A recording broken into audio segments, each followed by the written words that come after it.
I want to start by just giving credit to a pastor named Clay Scroggins, who's at North Point Community Church. He recently preached a sermon on Philippians 4 that was very timely in my life, and it just impacted me deeply and helped form this message. In most, if not all schools, there's some kind of consequence for an unexcused absence or tardy. And so all of us have either needed or written an excuse slip to excuse the unexcused absence or tardy. And as a parent of 4 children, I've written my share of excuse slips. But I think the highlight of my excuse slip writing came during my middle son's last 2 years of high school. And before I share this story, I just want to say in his defense that he did turn into a very responsible and successful adult. But during his high school, the second half of his high school, it was his responsibility to drop his younger brother off at the middle school. And I don't know who designs the drop-off and pick-up lines in schools, and I'm sure there's some really efficient ones somewhere. I haven't driven in any of those.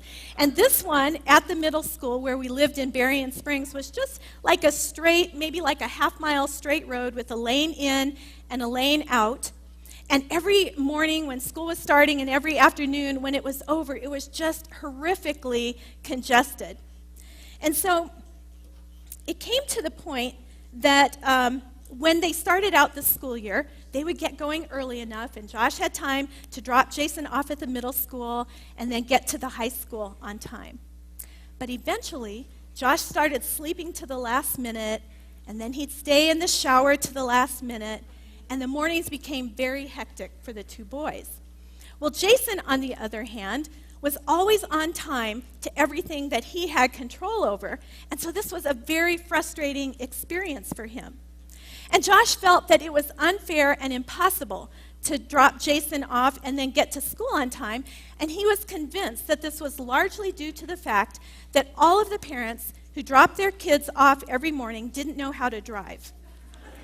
Well, eventually, on most school mornings, the boys could tell that they were going to be late, and so on their way out the door, they would just say, "Can you write us an excuse slip?" And I would write the excuse slip. Then it got to the point that in order to shave a little bit of time off the morning, they would write their own excuse slip and bring them up to me just to sign as they ran out the door. One Sunday, Josh brought to me, just in his most desperate attempt to shave even more time off his morning, he brought to me a stack of pre-written and predated excuse slips for me to sign. Well, we did make it through that school year, and as I mentioned, he did turn into a very responsible and prompt adult. But I'm sure that all of us can relate to this, and maybe you've never thought of it in this way, but all of us have written our own excuse slips at some point to validate the emotions we feel, to validate the way we treat people, or sometimes to validate the way we treat ourselves. For example, have you ever had a bad day at work? Maybe you were told again that you were going to need to stay late every day of the week in order to reach a deadline. And inside of you, you were thinking, "Are you kidding?" And the rest of the week, you wrote your own excuse slip to let everybody know about it. You expected people to get out of your way in traffic. You expect your husband or wife to understand, or your friends to understand. And when they don't, you thought, "Hey, I've got an excuse slip. I work late." Or maybe the flu has made its way through your family, one person at a time. And you've thought, "This is miserable. Why does everyone have to get this?" And you wanted to write an excuse slip and say, "Hey, don't I get a break? Everyone in the store, get out of my way. I need to be first in line. I have an excuse slip. My kids are sick." Well, a few months ago, in the middle of an afternoon on a particularly difficult day, I drove up to the drive-through window at Chick-fil-A and ordered a peppermint milkshake. Well, there's nothing wrong with peppermint milkshakes. In fact, there's really nothing wrong with them. But on that day, I had said to myself, I don't care how many calories this has. I don't care that it's randomly the middle of the afternoon. I don't even care that this really isn't going to solve anything. I have an excuse slip because I don't like what's happening in my life right now. In fact, there are all kinds of times in your life where you've probably thought, I'm writing myself an excuse slip. I know I probably shouldn't do that. I know I probably shouldn't go there. I know I probably shouldn't say that. I know I probably shouldn't treat him that way. But do you know what I'm dealing with? I've got an excuse slip because of my current circumstances.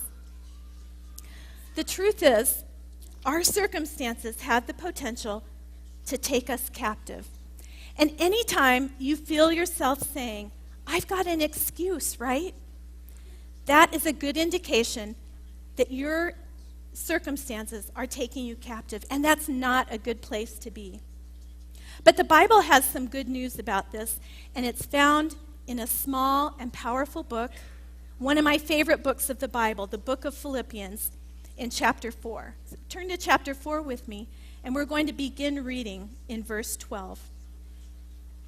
The Apostle Paul says this about your circumstances. He says, I have learned the secret of being content in any and every situation. In other words, he says, when you're having a bad day, you don't have to write an excuse slip. You don't have to, the circumstances don't have to take you captive. I've learned that there's a secret to being content in any and every situation. Well, you might be thinking, nope, that can't be true. Because you're dealing with something really significant right now. In fact, you're dealing with a situation that if we handed you the mic and you told your story, we would probably all think, obviously, Paul didn't know that could happen. You definitely should write yourself an excuse slip. And if we continued to pass the mic around the room and several of you told your stories, we would all be thinking, all of you deserve to write excuse slips. But Paul said any and every situation. Instead of being taken captive by your circumstances, there's a way to find contentment. Maybe you've just been laid off work, and maybe you're not finding any work and you're wondering, I don't know how I'm going to make it. Things are just not working out. Or maybe you've received an unexpected diagnosis from the doctor and you're thinking, there's no way I could find contentment in this situation. Or maybe someone has walked out on you. Maybe it's a spouse, maybe your parents, maybe a child, and you're thinking, God, if it's true that you have a plan for my life, I don't see it. And surely, when Paul said any and every situation, he couldn't be talking about this. And so, we write ourselves an excuse slip, and we allow the situation to take us captive, and we say, well, if that hadn't have happened, then I wouldn't have done this. If that would change, then maybe I would change. If he would stop, then I would stop. I had no choice. What was I supposed to do? Did you see what he did? Did you hear what she said? Do you see the cards that were dealt to me? I don't care if it was right or wrong. Look at what caused it. I had no choice. I have an excuse slip.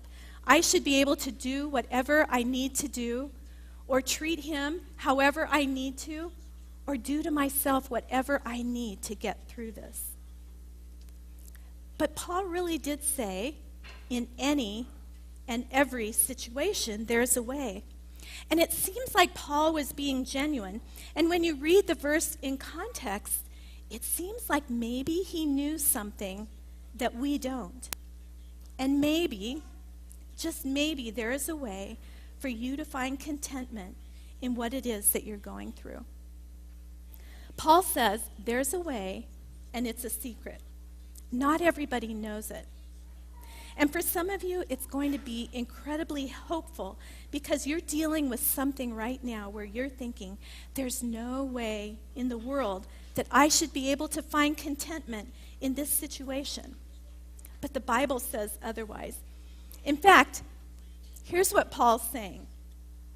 He wrote this letter to the church in Philippi, and he was responding to some help they had given him.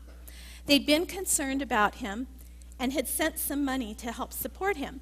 And in verse 10, in chapter 4 of Philippians, he's saying, thank you so much for being concerned and for sharing in my distress. But I don't want you to be confused. I have needs, but I'm not in need because I've learned to be content, whatever the circumstances. And the word learned right there is really important. Because sometimes we read the Bible and we don't think that the people who wrote it, like Paul, had difficult times in the way we do. But when Paul says, I've learned to be content, he's actually saying, there was a time I didn't know. I wasn't content. I didn't know how to be content. I was going through something I didn't like, something I wouldn't have chosen.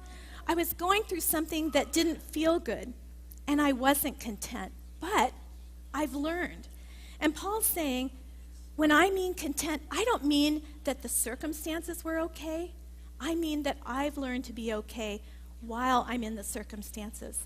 And I don't have to write myself an excuse slip, and the circumstances don't take me captive. And here's why this is good news. If you're going through something today and you don't know how you're going to get through it, you don't know how you would ever find contentment or ever be okay or experience joy or hope in something that feels so horrible, Paul says, well, I learned. Maybe you can learn. Maybe today you can learn to find contentment in whatever your circumstances, just like Paul did. You see, when Paul wrote this, he wasn't on a beach on vacation. He didn't have an option to get away or have a couple days of solitude to write or take time to find himself. That wasn't his situation. Paul wrote this from prison. You see, he was a Roman citizen and he had rights in Rome, but he was jailed unlawfully because he believed that Jesus was truly the Son of God and that he had died and had risen from the dead. And he was planting churches and teaching people that Jesus was the Son of God, and the people believed that Jesus had risen from the dead. And there were some people who didn't like that, and so they put Paul in prison. And so when Paul's writing this letter, he's saying, life is not going that well for me, okay? I'm not on a retreat somewhere.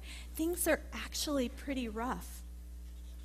And in verse 12, he says, I know what it is to be in need. Before you judge, and before you say, well, of course, Paul, that's easy for you to say. You were born to a wealthy family, and you were trained to be a lawyer. You've had everything you've ever wanted. Of course, you know the secret to being content. If that were my life, I'd know the secret too. But Paul says, I know. I know what it is to be in need. He was writing this from a jail cell. Cold, dirty, hungry, probably sitting on the floor in chains. And imagine Paul sitting in a poorly lit cell saying, I know what it's like to feel in need. If you're feeling in need right now, I know what that's like. I've been there. In fact, I'm there right now. And then he says this, and I also know what it's like to have plenty. He says, I've learned the secret of being content or being okay in any and every situation, whether well-fed or hungry, whether living in plenty or living in want. He's saying, look, there are two tests to everyone's contentment. One is when you have a lot, and one is when you don't have much. It's that simple. When you're well fed and when you're hungry, when you have plenty and when you're living in want. And he says, I found that there's a secret to contentment for either one of those, and I want to pass it on to you. And I bet that some of you are thinking, well, if there are two tests to contentment, I'd rather have the one where I have plenty, right? But Paul says it really doesn't matter whether you have a lot or a little. Both tests are difficult. And could it be that when he says, whether well-fed or hungry, or whether living in plenty or living in want, that what Paul is saying is that if you want to know the secret to be content when you don't have much, learn to be content when you have enough. And if you can be content when you have enough, maybe that will create a foundation for you to be content when you don't have enough. Well, let's get to the secret. Paul says, I've learned the secret. And here it is in verse 13. He says, I can do all things through him who gives me strength. Well, let's just get it out on the table. What you're probably thinking, that's it? That's the secret?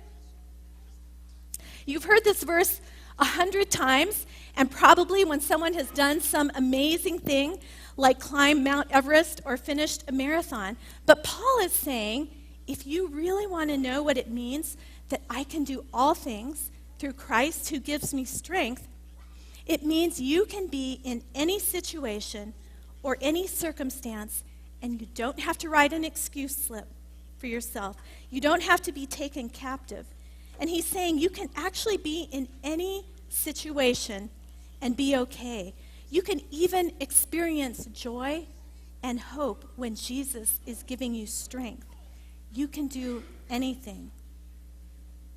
Well, this is probably what we think of when we think of Philippians 4:13, someone at the top of a mountain, and they said, they told me I couldn't do it and that I'd be crazy, but Philippians 4:13, I can do all things through Christ who gives me strength. But this is actually a more accurate picture of Philippians 4:13. It takes you a moment, doesn't it? When your day isn't going so well, when you just found out you didn't get the job, you just found out she said no, you just found out that he's leaving, when life feels like your worst nightmare, and then your car gets hit by a dump truck. And if you're a guest with us, that was me. Paul says even then, you can get through that situation with contentment, meaning you can be okay inside when Jesus gives you strength. Even in those times, you can experience peace and hope. Well, here's another one. Probably doesn't need too much comment, but there are days when you feel like you just can't do it. And strength is going through those days in a way that's good enough where you're okay inside. Strength is, I can do all things through him who gives me strength. Because I feel like I'm in need, but he has strength. And he's telling you, when I give you the strength, you can do it. You really can, not on your own power, but when I give you the strength to do it. You can really find contentment in any and every situation. Well, you might be kind of disappointed because maybe you're a real practical kind of person and you're thinking, can't you give me a process, like a 3-step process or a plan, something I can just walk through? And Paul says, I can't give you a process and I can't give you a plan. What you need is a person, because what you're going through is so difficult that you need a person. A process won't work, a plan won't be enough. You need someone who's going to hold your arms up, someone who's going to hold your heart. You need someone who's going to literally give you strength. And Paul says that's only found in Jesus. On our last day in Germany, we visited Dachau, which is a concentration camp where thousands of people died from starvation and from other just unimaginable and horrific ways. While we were there, I stood in the gas chamber. I stood in the crematorium where thousands of bodies were burned. And I stood at the doorway of a small cement cell, cell number 30. Martin Niemöller spent 6 years in that cell. Niemöller was a pastor in Germany who became disillusioned with Hitler's regime.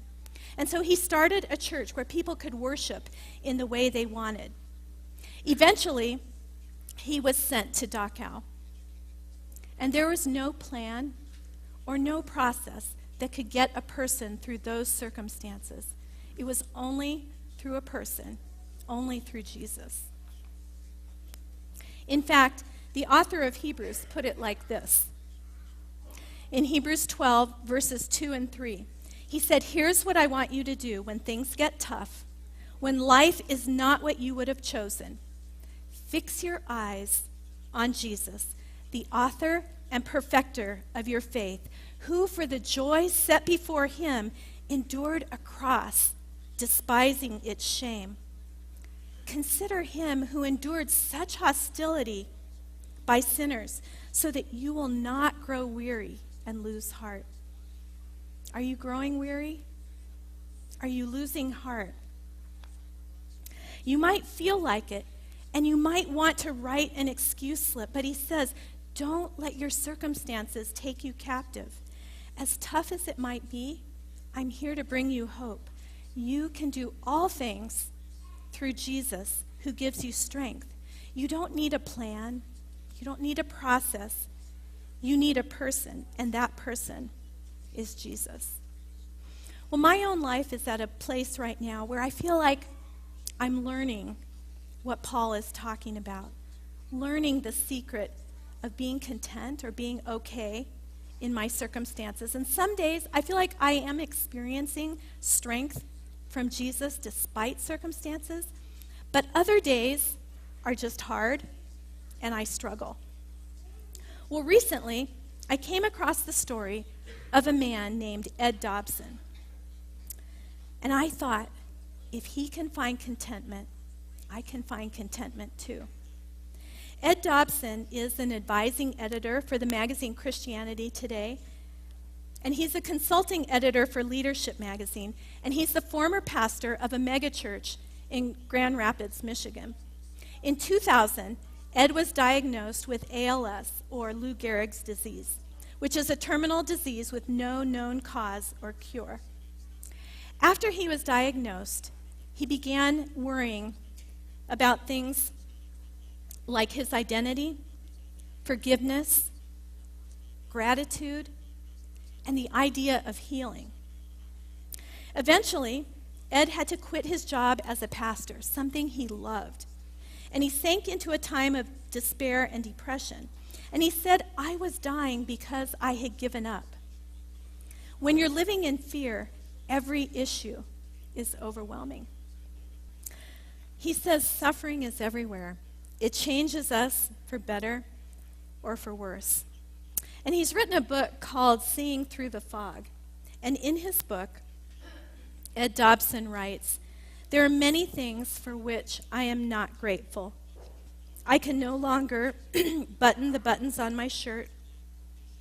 I can no longer put on a heavy jacket. I can no longer raise my right hand above my head. I can no longer write. I can no longer eat with my right hand. I eat with my left hand. And now even that is becoming a challenge. And over time, all of these challenges will get worse and worse. So what in the world do I have to be grateful for? So much. He says, Lord, thank you for waking me up this morning. Lord, thank you that I can turn over in my bed. Lord, thank you that I can still get out of bed. Lord, thank you that I can walk to the bathroom. Thank you that I can still brush my teeth. Lord, thank you that I can still eat breakfast. thank you that I can still dress myself. Lord, thank you that I can still drive my car. Thank you that I can still walk. Lord, thank you that I can still talk. And the list goes on and on. I have learned in my journey with ALS to focus on what I can do, not on what I can't do. I've learned to be grateful for the small things in my life and for the many things I can still do. Finding contentment doesn't mean there's going to be a bow on our stories. But I believe there's hope in my situation, and there's hope for whatever it is that you're going through. No matter how rough it is, no matter how bad it might be, no matter how much you hate it and wouldn't have chosen it, God is saying there is a way that you can find contentment in any and every situation, whether you're well-fed and you have it all and things are going well, or whether you're hungry and in need and things are not going like you planned. You do not have to be taken captive by your circumstances. You can do all things through Christ who gives you strength. As we finish, let's just say this together. I can do all things through him who gives me strength. I want us to say it again, and this time let's just whisper it. I can do all things through him who gives me strength. I want us to say it one more time, just barely audible. I can do all things through Christ who gives me strength. This week, breathe those words as a prayer every time you need to be reminded, I can do all things through him who gives me strength. Let's pray together. Our Father, I'm praying that for my own life, and I'm praying that prayer for every person who's sitting here thinking, I don't know how that's going to happen. Father, strengthen us through Jesus. We don't have to write excuse slips or be taken captive by our circumstances. I can do all things through him who gives me strength. Show us what's possible in you, and we thank you so much for Jesus. In his name, amen.